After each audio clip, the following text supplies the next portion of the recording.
how to round up in Excel. Without any further ado, let's get right into the video. Now, rounding up in your Excel is very simple process.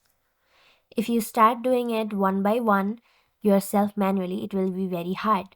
But if you use this simple function of rounding up in your Excel or your Google spreadsheet, it will be much more easier.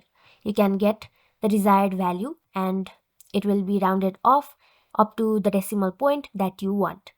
Now the simple process is simply go to one cell and then hit equal to, and then simply go to round up.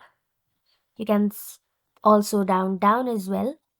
Now in order to round up, what you will have to do is select the value and then write the number of places, decimal places, up to where you want to round up.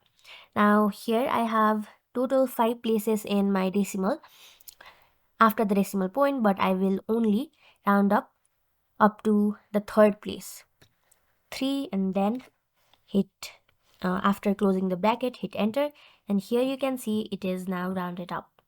So that's it. Thank you for watching this video. Make sure to like, share, and subscribe to our YouTube channel. If you got any questions, comment them down, and I'll catch you in the next one.